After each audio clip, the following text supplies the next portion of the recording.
नमस्ते, कैसे हैं आप सभी। मेरा नाम दीपशिखा ठाकुर है और दीपशिखा कॉमर्स में आप सभी का स्वागत है। तो आज हम बात करने वाले हैं पैसों के बारे में।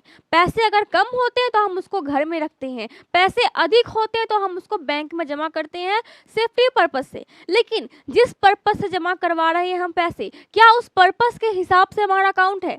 अगर हम अकाउंट खुलवा चुके हैं तो क्या वो सही अकाउंट है हमारे लिए, और क्या उसकी जानकारी हमें है कि उसकी क्या क्या बेनिफिट हमें मिल सकती है और क्या बेनिफिट हमें नहीं मिल सकती है। तो इसके बारे में हम जानकारी लेते हैं, समझते हैं। सबसे पहले हम आते हैं बैंक की तरफ। बैंक क्या होता है? जो आपके पैसों को रखता है। क्यों रखता है? क्योंकि वो व्यापार करता है, बिजनेस करता है पैसों का। तो इसमें जो अकाउंट होता है, जिसमें डिमांड डिपॉजिट अकाउंट होता है, इसके अंदर दो टाइप के अकाउंट्स आते हैं, जिसमें पहला है हमारा सेविंग अकाउंट, दूसरा है हमारा करंट अकाउंट। सेविंग अकाउंट मतलब बचत खाता, करंट अकाउंट मतलब चालू खाता, या फिर हमारा ये खुला खाता भी हम इसको बोल सकते हैं। अब दोनों में क्या डिफरेंसेस है? बहुत लोग आप जाते होंगे अकाउंट खुलवाने तो आपको ऑफर देता है कि आपको सेविंग अकाउंट खुलवाना है या फिर करंट अकाउंट खुलवाना है। दोनों जब एक ही के आ रहा है तो फिर क्या फ़र्क है दोनों के अंदर, वो समझते हैं। सेविंग अकाउंट के बारे में हम जान चुके हैं, आज हम जानेंगे करंट अकाउंट के बारे में कि आखिर ये क्या होता है और कैसे बनता है, इसको हम समझते हैं। तो इन दोनों में ज़्यादा फर्क नहीं होता है, दोनों में सेम काम हो रहा होता है। दोनों में हम पैसों को रखते हैं और निकालते हैं, पैसे रखते हैं, निकालते हैं। फिर फ़र्क क्या है? फ़र्क इतना है कि जो सेविंग अकाउंट होता है उसमें कुछ लिमिट होती है। जैसे आप पैसों का लेन देन, पैसों का ट्रांजैक्शंस कुछ लिमिट और पे ही कर सकते हैं। लेकिन जो हमारा करंट अकाउंट है, यानी चालू खाता, खुला खाता, इसके नाम से समझ में आ रहा है कि यहाँ पे सब कुछ खुला है। आप जितने मर्जी वहाँ पे पैसे डाल सकते हैं, निकाल सकते हैं, डाल सकते हैं, निकाल सकते हैं। आप चाहे तो आज आप 2 लाख रुपए जमा करवाएं इसमें, कल होकर के आप इसको शून्य भी कर सकते हैं। ये आपके ऊपर डिपेंड करता है, लेकिन ऐसा करना नहीं है। मैं बस आपको एग्जाम्पल के तौर पर बता रही हूँ। तो यही दोनों फ़र्क है इसके अंदर कि इसमें आपको सब कुछ लिमिट से करना होता है, इसमें कोई लिमिट नहीं होता है पैसों निकालने का, पैसों को खर्च करने का। अब हम फोकस करते हैं सिर्फ करंट अकाउंट की तरफ कि आखिर करंट अकाउंट में हमें क्या क्या फैसिलिटी मिलती है, क्या क्या हमें यहाँ पे बेनिफिट्स मिलते हैं, उसको समझते हैं। जब हम सेविंग अकाउंट खुलवा रहे थे तो उस वक्त हमें कुछ इंटरेस्ट बैंक दे रही थी। क्यों? क्योंकि हम वहाँ पे अपने पैसों को रख रहे थे कुछ टाइम पीरियड तक। लेकिन यहाँ क्या होगा? यहाँ पे हम अपने पैसों को नहीं रखते हैं, जब मन किया निकाले, जब मन किया उसको हम रखते हैं। ऐसा हम अनलिमिटेड करते हैं, एक महीने में हम कम से कम या फिर एक दिन में 1000 टाइम भी हम यहाँ पे लेन देन कर सकते हैं। तो इस वजह से क्या होता है, बैंक हमें कोई भी इंटरेस्ट नहीं देती है, उल्टा वो हमसे ही इंटरेस्ट ले लेती है, क्योंकि हम उसके पैसों को, वो हमारे पैसों को रख रही है, वो हमारे पैसों का देखभाल कर रही है। इस वजह से उसके बाद वो हमें यहाँ पे एक सुविधा भी दे रही है कि आप कहीं से भी, कहीं पे भी पैसे निकाल सकते हैं, लेन देन कर सकते हैं। इस वजह से वो हमारे ऊपर इंटरेस्ट चार्ज करती है। दूसरा यहाँ पे फैसिलिटी होती है किसकी? करंट अकाउंट की, जिसमें हमें मिलता है ओवरड्राफ्ट फैसिलिटी। अब ये क्या होता है? तो यहाँ पे आपको दिख रहा है क्या है? ओवरड्राफ्ट। अब बहुत लोग नहीं समझते हैं इस ओवरड्राफ्ट की मीनिंग को। तो इसमें होता है कि आप के पास पैसे नहीं है, आपका अकाउंट जीरो हो गया, अचानक से आपने बिजनेस किया, बिजनेस में कुछ बहुत बड़ा अमाउंट किसी को पेड कर दिया, लेकिन आपका 50,000 रुपये कमी आ रही है, तो आप क्या करेंगे? आप बैंक से ओवरड्राफ्ट कर सकते हैं। ये फैसिलिटी आपको बैंक देती है, किसमें? सिर्फ और सिर्फ करंट अकाउंट में। तो यहाँ पे आपको ओवरड्राफ्ट मिलता तो है, पर हाईएस्ट इंटरेस्ट पर, यानी आपको इस पर बहुत ज़्यादा इंटरेस्ट पे करना होगा। क्यों? क्योंकि ये क्या है? ये एक तरह का लोन है। बैंक के लिए क्या है? एक तरह का लोन है, वो आपको लोन दे रही है और यहाँ पे बिना किसी सिक्योरिटी के यहाँ आपको लोन मिल रहा है। इस वजह से वो हाईएस्ट इंटरेस्ट आपको लेती है, आपको डिमांड करती है। दूसरा आपके पास एक और ऑप्शन होता है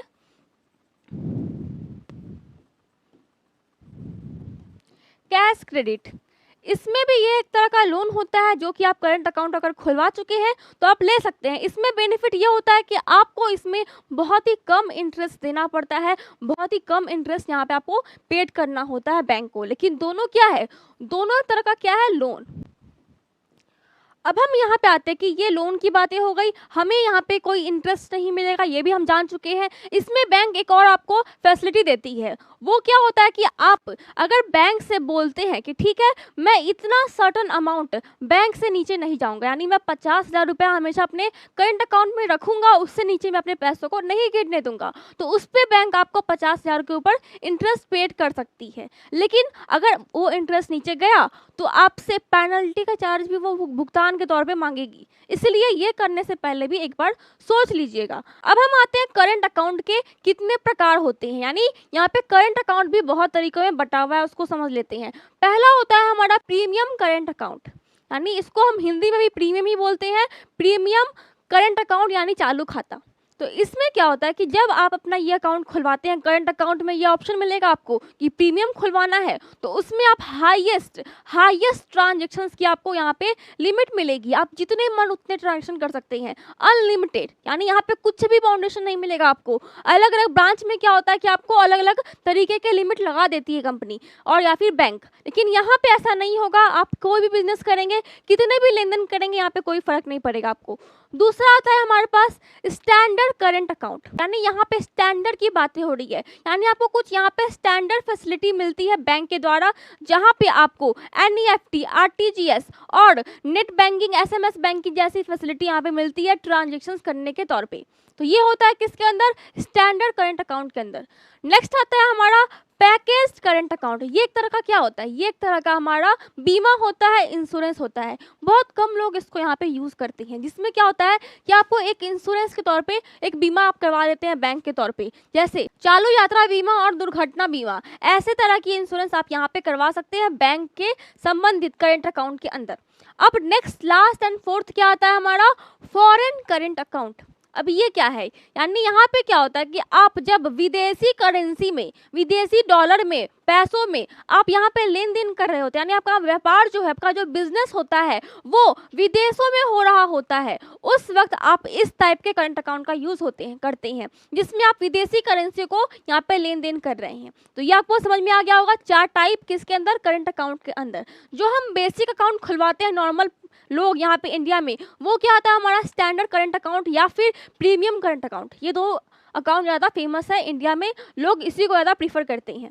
अब हम आते हैं कि ये हो गई अकाउंट्स की बातें, ये हो गया current account, types of current account. अब हम अकाउंट खुलवाए कैसे, उस पर हम समझते हैं। तो अकाउंट खुलवाने वक्त हमारा क्या क्या डॉक्यूमेंट लगता है उसको समझते हैं। तो हमारा KYC डॉक्यूमेंट लगता है उसमें, जैसे आधार कार्ड, पैन कार्ड। ये हो गया आपका पैन कार्ड। पैन कार्ड आप जानते हैं क्या होता है, ये आपका एक पहचान पत्र होता है। 2 पासपोर्ट साइज फोटो और आपका एड्रेस, कि आप सही जगह पे रह रहे हैं, किस स्थान पे रह रहे हैं, वो एड्रेस आपका यहाँ पे डिमांड करता है बैंक। लेकिन अगर आप इस करंट अकाउंट को एक बिजनेस पर्पस से खोल रहे हैं, आपको एक बिजनेस करना है, उसके लिए आप खोल रहे हैं, तो बिजनेस कितने प्रकार के होते हैं, 3 प्रकार, सोल प्रोप्राइटरशिप, पार्टनरशिप और कंपनी। यानी इन तीनों बिजनेस में इस करंट अकाउंट का बहुत अच्छा यूज होता है, क्योंकि बिजनेस ही तो हमारा यहाँ पे बहुत लेन देन करता है, तो उसको तो करंट अकाउंट की जरूरत पड़ती ही है। तो यहाँ पे जब आप बिजनेस करेंगे तो उस वक्त जो आपका बिजनेस का नाम होगा, उसके नाम से आपको एक मोहर बनवाना है और इस बैंक में जमा करवाना है। बैंक में आपको यहाँ पे दिखाना है अपना मोहर, ताकि बैंक समझ सके कि आप सही बिजनेस कर रहे हैं, सही तरीके से कर रहे हैं, किसी प्रकार का फ्रॉड नहीं कर रहे हैं।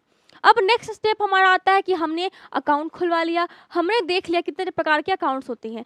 अब हम आते हैं कि अकाउंट खुलवाने के बाद हमें क्या क्या यहाँ पे चीज़ें मिलती है, उसको भी हम समझ लेते हैं। Debit card, credit card, cashbook, chequebook, ऐसे आपको बैंक ये सब चीज़ें देती है, ताकि आप इसका यूज़ करके, उपयोग करके ट्रांजेक्शन्स बड़े बड़े कर सके। उसके बाद आप इस UPI पिन का यूज़ करके, जो आपके ATM कार्ड में या फिर डेबिट कार्ड में होता है, उससे आप नेट बैंकिंग, SMS बैंकिंग कर सकते हैं, जिसमें आप कहीं से भी कहीं पर भी पैसा भेज सकते हैं। ये जो हमारा डेबिट कार्ड होता है, वो अलग अलग बैंक अलग अलग तरीके से देती है और अलग अलग लिमिट वाली यहाँ पे डेबिट कार्ड होती है। तो इसमें ये घबराना नहीं है कि हाँ इस बैंक का ये है, इस बैंक का ये है। हर बैंक का अपना अपना डिमांड होता है, अपनी अपनी यहाँ पे रूल्स होती है। जब हमें चेकबुक मिलता है तो उसमें भी कुछ यहाँ पे रूल्स आते हैं, उसको भी समझ लेते हैं। चेकबुक में हमें क्या होता है कि जब हम चेकबुक लेते हैं तो मैंने बताया अभी कि मोहर का ज़रूरत होता है। जब आप चेकबुक साइन करेंगे तो बड़े अमाउंट के साइन करेंगे, उस वक्त आप यहाँ पे मोहर मारेंगे। लेकिन अभी करंट में क्या होता है कि आपका नाम से बन के आता है चेकबुक, तो उसमें आपको मोहर का ज़रूरत नहीं पड़ता है। लेकिन अगर नाम नहीं हो तो आपको मोहर का ज़रूरत पड़ेगा, तभी आपका चेकबुक पास होगा, चेक पास होगा। और एक टाइम पीरियड होता है इसमें भी, यानी आप इसमें जैसे 100-50 या फिर जैसे बैंक बोल रही है उतना तक आपको फ्री यहाँ पे चेक यूज़ करने को मिलेगा। लेकिन उसके बाद जो एक्स्ट्रा आप चेकबुक यूज़ करते हैं उसमें आपको पैसा लगेगा, पेनल्टी चार्ज लगेगा। तो ये भी आप ध्यान में रखिएगा। तो ये हो गया हमारा बैंक अकाउंट। उसके बाद हम यहाँ पे जो हमारा डेबिट कार्ड होता है या फिर क्रेडिट कार्ड होता है उससे कहीं भी कुछ सामान परचेज भी कर सकते हैं। किसमें? बिजनेस में। हम यहाँ पे जो बिजनेस करते हैं उसके लिए, बिजनेसमैन के लिए ये करंट अकाउंट बिल्कुल परफेक्ट अकाउंट है। अगर आप नॉर्मल बिजनेस कर रहे हैं, सिंपल सा शॉपकीपर हैं आप, तो भी आप इस अकाउंट का यूज़ कर सकते हैं। बहुत आपको बेनिफिट मिलेगा इस अकाउंट के अंदर। तो फिलहाल आज के लिए इतना ही। Thank you. नेक्स्ट मुलाकात कल होगी।